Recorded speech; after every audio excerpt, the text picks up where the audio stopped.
Halo, selamat pagi anak-anak. Hari ini kita mau devotion sama-sama ya.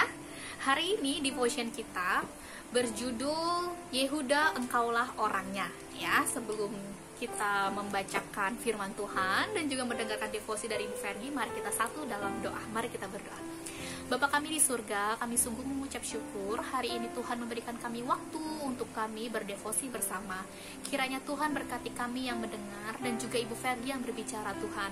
Kiranya firman ini bisa menjadi berkat dan menjadi pengingat untuk kami. Berikan kami hati Tuhan yang semakin hari cinta kepada Engkau dan firman yang Engkau berikan melalui orang-orang di sekitar kami. Berkati devotion kami dari awal hingga akhir. Dalam nama Tuhan Yesus kami sudah berdoa dan mengucap syukur. Amin. Oke, hari ini kita akan berdevosi bersama dengan judul Yehuda engkaulah orangnya. Kita mau buka Alkitab ya. Kita buka Alkitab, kita buka dari Kejadian 37 dan juga Kejadian 38 ya.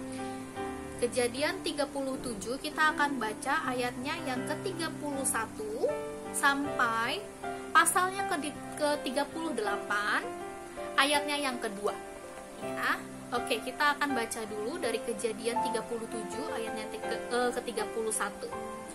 Kemudian mereka mengambil jubah Yusuf dan menyembelih seekor kambing, lalu mencelupkan jubah itu ke dalam darahnya.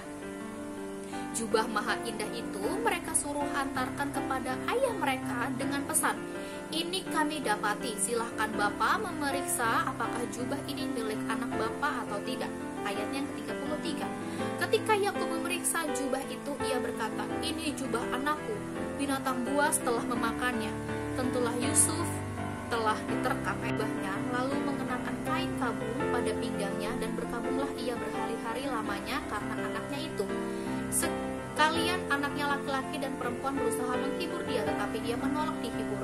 Serta katanya, "Tidak, aku akan berkabung sampai aku turut mendapatkan anakku ke dalam dunia orang mati." Demikianlah Yusuf ditangisi oleh ayahnya.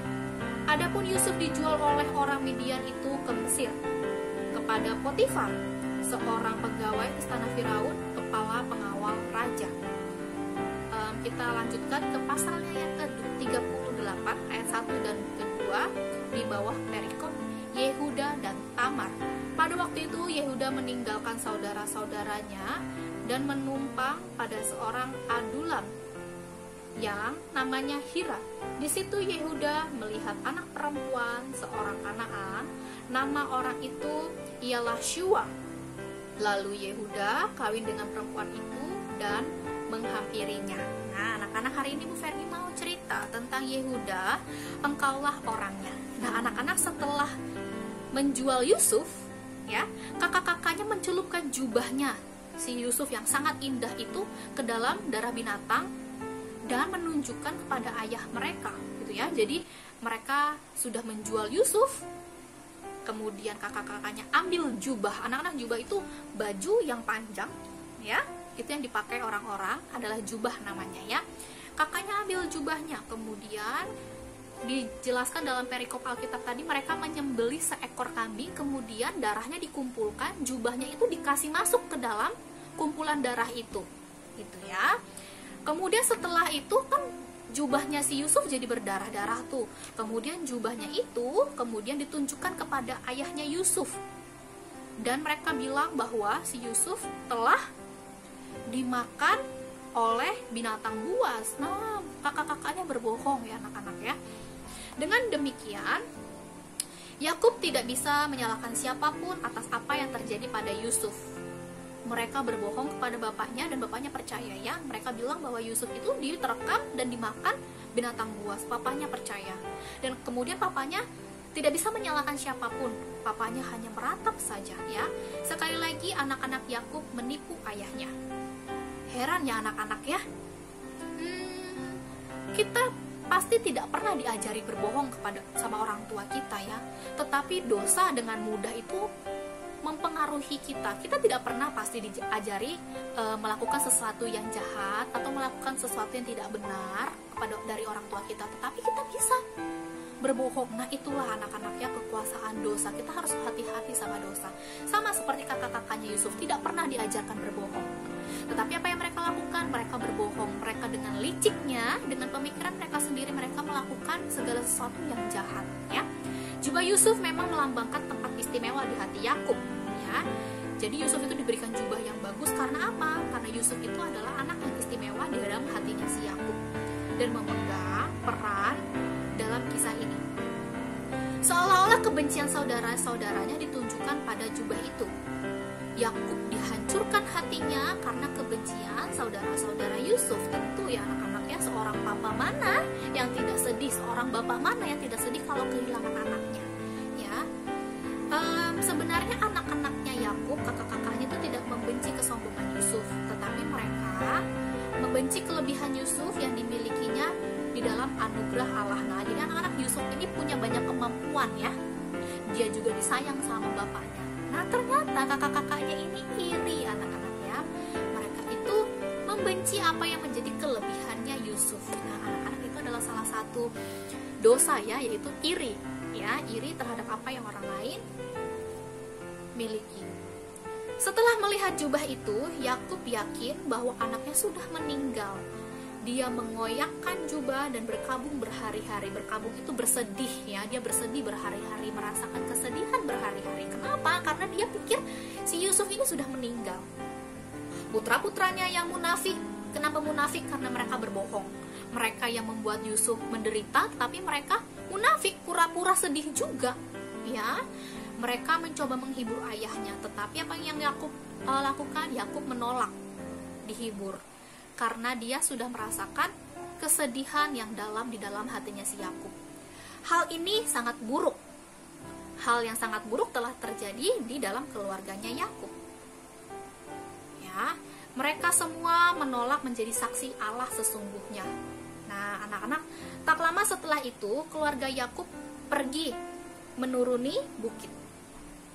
Tapi Yehuda memisahkan diri dari saudara-saudaranya. Salah satu anaknya, ya, Yehuda memisahkan diri dan tinggal dengan seorang Kanaan. Bahkan ia menikah dengan wanita Kanaan dan memiliki 3 orang anak. Nah, padahal tidak boleh, anak-anak, ya. Dosa dan kejahatan orang Kanaan menguasai keluarga Yehuda. Akhirnya, ya, Yehuda menikahi orang Kanaan yang sebenarnya tidak Tuhan kehendaki. Anaknya yang sulung dan yang kedua melakukan hal yang jahat. Jadi tadi Yehuda akhirnya mereka memisahkan diri dari keluarganya Yakub, ya. Kemudian Yehuda menikah dengan seorang wanita Kanaan dan memiliki 3 orang anak. Nah, anaknya yang pertama dan anaknya yang kedua, anaknya yang sulung dan anak yang kedua itu melakukan hal yang jahat di mata Tuhan, ya. Sehingga Tuhan membunuh mereka. Bahkan Yehuda sendiri menjadi mangsa dari kejahatan orang Kanaan. Karena dosanya dan dosa anak-anaknya, ia menjadi ayah dari 2 anak kembar yang dilahirkan oleh Tamar, menantunya yang telah menjadi janda, yaitu Peres dan Zerah. Garis keturunannya si Yehuda ini kehilangan karakter yang kudus. Jadi keturunan dari si Yehuda ini, anak-anak, tidak kudus lagi di hadapan Allah. Ya, tetapi yang anak-anak perlu tahu di sini, jalan Allah sungguh ajaib. Kita tidak pernah mampu memikirkannya. Kita kan pasti pikir, oh, Yehuda ini sudah menikah dengan orang Kanaan, sudah mendukakan hati Tuhan, pasti tidak dipilih Allah. Tapi tidak, anak-anak. Tapi tidak. Ternyata nanti anak-anak perlu tahu bahwa keturunannya Kristus itu dilahirkan dari keturunannya si Yehuda ini. Anak-anak bayangkan, keturunan dari Yehuda yang sudah mendukakan hati Allah, yang mungkin kita pikir Tuhan akan benci mereka, tapi anak-anak perlu tahu bahwa Kristus itu dilahirkan dari keturunannya si Yehuda ini. Wah, siapa yang bisa tahu apa yang ada di dalam pemikirannya Allah, anak-anak? Tuhan bisa lakukan apapun, ya. Nah, anak-anak, karena sifatnya yang buruk dari si Yehuda, tetapi Roh Tuhan mengatasi semua keburukan ini. Nah, kita sudah tahu, ya, bahwa Yehuda sudah melakukan hal yang buruk di hadapan Tuhan. Tetapi Tuhan memberikan roh di dalam hatinya si Yehuda, sehingga mengatasi segala keburukannya ini, sampai-sampai Yehuda adalah orang yang dipilih dan keturunannya adalah keturunannya Kristus itu. Nah, anak-anak, di sini Bu Ferdi mau kasih tahu kepada anak-anak. Yehuda itu dipilih semata-mata karena kehendak dari Allah, kehendak baik dari Allah. Dosa sebesar apapun dalam hidup si Yehuda tidak mampu menghilangi atau menghalangi pilihan Allah. Itu adalah pilihan Allah. Demikian juga kita, pada saat Allah memilih kita untuk diberikan keselamatan, hal ini sama sekali bukan karena kebaikan kita, tetapi karena apa? Kehendak Allah dan juga anugerah Allah. Ingat ya, Yehuda bukan orang yang berkenan di hadapan Allah. Ia bukan orang yang baik. Bahkan ia mendukakan hati Tuhan, anak-anaknya dan keturunannya juga. Tetapi apa yang Allah lakukan? Allah sudah memilih mereka untuk menjadi apa? Keturunannya Kristus. Nah, anak-anak, apakah Tuhan memilih Yehuda karena Yehuda baik? No, sangat bukan ya. Karena apa? Karena Allah yang sudah pilih. Sama seperti saat Allah pilih kita untuk diselamatkan. Apakah karena kita baik? Bukan. Karena kita berbuat dosa. Apa yang baik dari kita? Tidak ada lagi. Jadi, apa yang bisa kita andalkan? Ya, karena Tuhan yang sudah pilih. Ya, Tuhan pilih Yehuda untuk menjadi keturunannya yang nanti akan melahirkan Kristus. Tuhan yang pilih, anugerah dari Allah. Tuhan yang pilih. Ya, itu juga yang Tuhan lakukan kepada kita. Saat Ia memberikan keselamatannya kepada manusia atau memilih kita untuk percaya kepada Allah, itu ada di dalam kedaulatannya Allah. Itu adalah anugerah Allah. Allah yang pilih. Kita tidak pernah bisa ya, jadi Allah yang pilih. Nah, seseorang dipilih Kristus untuk mewarisi keselamatan sama sekali bukan karena kebaikan, tapi karena anugerah Allah. Nah, anak-anak, hari ini kita belajar ya, diingatkan lagi tentang keterbatasan manusia. Manusia tidak bisa buat apa-apa. Manusia berdosa hanya bisa apa? Ya buat dosa. Tetapi Allah yang penuh kasih memberikan anugerahnya secara cuma-cuma kepada kita manusia. Kepada Yakub, itu juga yang terjadi kepada kita saat Allah memberikan keselamatannya bagi kita. Nah, indah sekali ya firman hari ini, kita diingatkan lagi tentang kasih dan anugerah Allah untuk kita semua. Oke, segitu saja hari ini. Kita akan satu dalam doa. Mari kita berdoa. Bapa kami di surga, kami mengucap syukur hari ini kami diingatkan tentang anugerah Allah yang besar dan kasih Allah yang sungguh melimpah bagi hidup kami.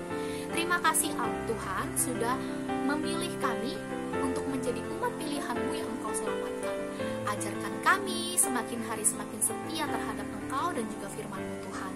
Terima kasih Tuhan, terima kasih. Sebentar lagi kami akan mulai pelajaran kami. Kiranya Tuhan berkati kami dan juga berkati setiap guru yang mengajar kami. Berkati juga papa mama Tuhan di dalam setiap kesibukan mereka. Kiranya Tuhan berkati keluarga dan semua keluarga yang ada di dalam kelas ini. Terima kasih Tuhan, dalam nama Tuhan Yesus kami sudah berdoa dan mengucap syukur. Amin.